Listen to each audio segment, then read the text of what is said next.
Hello friends, मैं प्रीति सोनी छत्तीसगढ़ से। Friends, जिसका हम इंतज़ार कर रहे थे कल की जी के आने का, वो साल है 2026। और जिस युग परिवर्तन की बात कर रहे थे वो भी 2026 है, और सारी भविष्यवाणियों का सार 2026 ही है। तो आपको लगता होगा इतने विश्वास से हम कैसे बोल रहे हैं। तो विश्वास की बात ही है, जो भी भविष्यवाणी में बताया गया था च्युतानंद जी ने, कि जैसी जैसी स्थिति बनेगी, युद्ध की स्थिति बनेगी, तीसरे विश्व युद्ध की स्थिति बनेगी ही बनेगी, ऐसा उन्होंने साफ लिखा था। तो वो युद्ध की स्थिति बनने ही वाली है, और आप देख भी रहे हैं कि कैसे युद्ध चल रहा है। जितनी भी भविष्यवाणी युद्ध पर ही आधारित थी। हम लोगों को लग रहा था कि जैसे इजराइल और गाजा का युद्ध चल रहा है ना, और रूस और यूक्रेन का युद्ध चल रहा है, वैसे अभी भी ये युद्ध चलता रहेगा और कुछ नहीं होने वाला। लेकिन आप देख रहे हैं इसमें कितने सारे देश शामिल होते गए हैं। अभी क्या है, अमेरिका और इजराइल ने सोचा कि हम ईरान को दबा सकते हैं, वहाँ पर युद्ध करेंगे तो हमारी ही जीत होगी। लेकिन पूरी दुनिया आश्चर्य में है कि ईरान के पास इतने सारे ड्रोन और मिसाइल कहाँ से आ रहे हैं।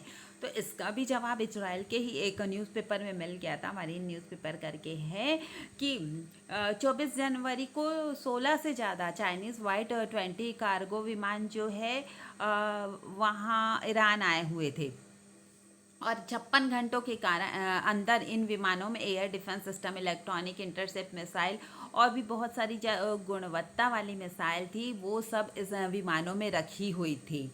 और ये सब लॉन्ग रेंज के विमान थे। अमेरिका भी हैरान है, अमेरिका के पास भी इतने अच्छे डिफेंस सिस्टम, इतना अच्छा मिसाइल नहीं है कि क्या हो रहा है। और आपने देखा ईरान ने क्या किया, उसका उपयोग उसने और भी बाकी देशों पर किया ना। तो इस तरीके से क्या हो रहा है, सबको लग रहा है कि चीन यहाँ पे सपोर्ट कर रहा है, तो चीन भी यहाँ पर शामिल हो गया इस विश्व, मतलब इस युद्ध में चीन की भी तो सहमति थी ना, तभी तो इतना ज़्यादा वो सपोर्ट कर रहा है।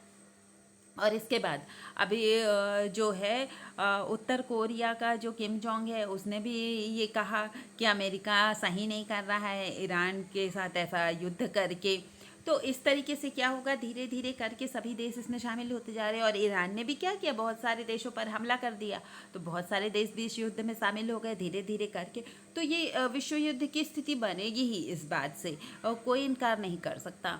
और सबको लगता था कि अभी पाकिस्तान और भारत की लड़ाई हुई तो सबको लगता था ऐसा ही भारत भी हर बार चपेट में आता जाएगा, लेकिन अभी नहीं है। भारत कितने आसानी से, इतने अच्छे तरीके से इस युद्ध से बाहर बचा हुआ है, और कितने अच्छे से निकल गया है। जैसे सबको लग रहा था कि तेल की प्रॉब्लम होगी, इसकी प्रॉब्लम होगी, फिर भी इतनी प्रॉब्लम नहीं हुई जितना हो सकती थी।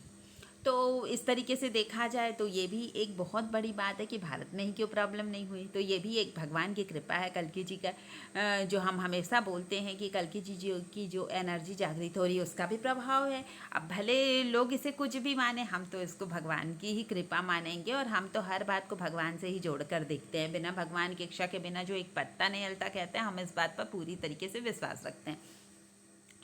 तो यहाँ तक कि सारी भविष्यवाणी बिल्कुल एकदम सटीक जा रही। अब क्या होता जाएगा, धीरे धीरे करके पूरी दुनिया इस युद्ध में इन्वॉल्व होती जाएगी, होगी ही। आप भी देख रहे हैं कि कैसी कैसी स्थिति बन रही है, और मिडिल ईस्ट की क्या हालत है। आए दिन वहाँ कितने लोग मर रहे हैं, आए दिन ऐसे आग बरस रहा है, ऐसा लग रहा है।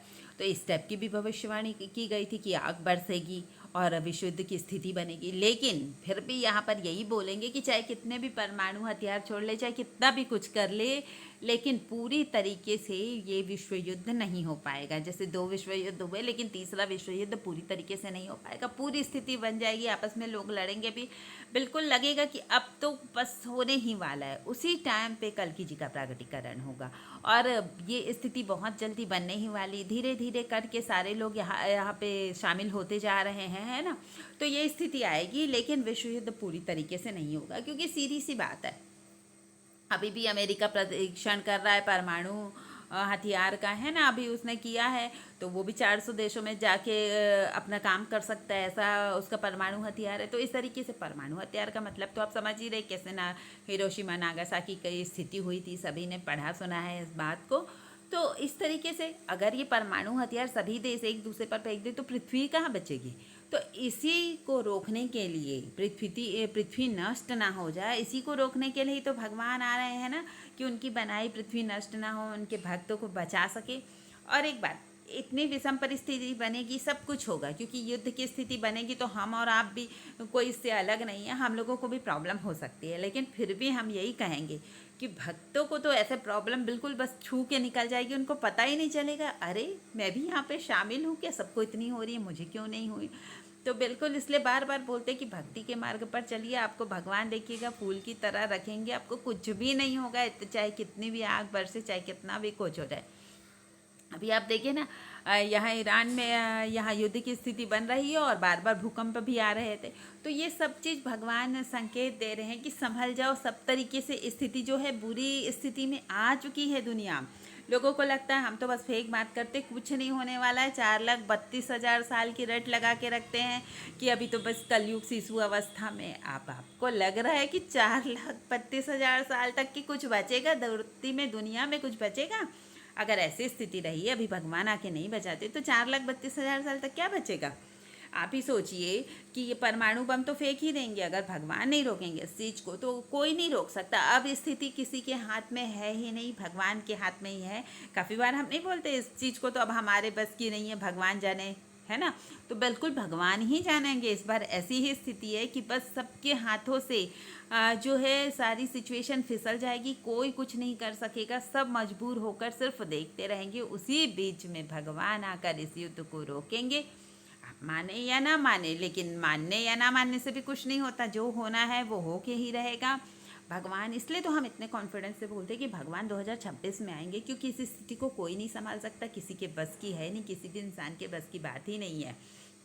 और भगवान का जो सीक्रेट मिशन है बिल्कुल इसी साल वो पूरा होने वाला है। और भगवान की सेना में अगर आप शामिल है, अगर आप भक्ति करते हो तो बिल्कुल आप उनकी सेना में शामिल है, और नहीं है उनकी सेना में शामिल तो आपसे रिक्वेस्ट है कि आप उनकी सेना में ज़रूर शामिल हो जाएं और बिल्कुल भगवान का सपोर्ट करिए। और इस बात का भी ध्यान रखिएगा कि जो भी बात अगर भविष्यवाणी में लिख दी गई है, लिखी गई है, वो बिल्कुल सच है। ये भी हो सकता है कि कभी कभी क्या होता है, कुछ भविष्यवाणियों का मतलब समझ में नहीं आता, तो कोई अलग अलग तरीके से उसका अनुमान लगा लेता है, या कोई अपने शब्दों में अलग अलग कह सकता है, लेकिन बिल्कुल ये वही समय है। क्योंकि देखिए, कुछ बात होती है भगवान की सबको बताई नहीं जाती, कुछ बातें सीक्रेट भी रखी जाती ना, तो ऐसे घुमा फिरा के कुछ चीज़ें अलग अलग लिखी जा सकती है भविष्यवाणी में, है ना? या उसकी जो टिप्पणी की जाती है, उसका जो व्याख्या की जाती है, वो थोड़ी अलग हो सकती है, लेकिन मेन बात जो थी, युद्ध की स्थिति बनेगी। और आप देख रहे हैं प्राकृतिक आपदाएं और दुनिया भर की चीज़ें, सारी चीज़ें आपको बाकी की वीडियो में बताई गई है, तो सब कुछ हो ही रहा है और इंसानों का दिमाग तो कुछ काम का ही नहीं रहा। और अभी आने वाले समय में आप देखेंगे इंसान सोचेगा कुछ, करेगा कुछ। और एक बात और आपको क्लियर कर दे कि जितने लोगों की मरने की बात कही गई है ना, तो वो सारे लोग सिर्फ युद्ध से नहीं मरेंगे या कुछ बीमारियों से नहीं मरेंगे। मतलब किसी को कुछ समझ नहीं आएगा कि लोग कैसे मर रहे हैं। चलते फिरते, उठते बैठते, खाते पीते, किसी भी समय कोई भी कुछ भी तरीके से जा सकता है। क्योंकि सीधी बात है कि जैसे ही भगवान की एनर्जी होगी तो राक्षसी जी उस भगवान की शक्तियों को नहीं झेल पाएगी। और भगवान की शक्तियाँ तो तेज़ी से जागृत होने लगी है ना? आपको बताया भी जा चुका है कि कितनी तेज़ी से भगवान की शक्तियाँ जागृत हो रही। तो इस शक्तियों को कोई भी राक्षसी एनर्जी या बुरी एनर्जी कैसे भगवान की शक्तियों को झेल सकती है ना? इसलिए कोई किसी भी समय जा सकता है। ज़रूरी नहीं कि सिर्फ युद्ध में ही लोग मरेंगे या बीमारियों से मरेंगे, हर तरीके से लोगों के मरने का कारण होगा। और बिल्कुल ये ज़्यादा समय नहीं है, 2026 ही अंतिम वर्ष है, आप लिख के रख लीजिए। अगर आपको मेरी बात सही लगती है तो कमेंट करके मुझे ज़रूर बताइए कि हमें आपकी बात सही लगती है, या अपनी राय दीजिए कमेंट में कि आपको क्या लगता है। और अगर मेरा वीडियो आपको अच्छा लगता है तो लाइक शेयर भी ज़रूर कीजिए, और जो नए हैं हमारे चैनल पर वो हमारा चैनल सब्सक्राइब ज़रूर करें। Thank you friends.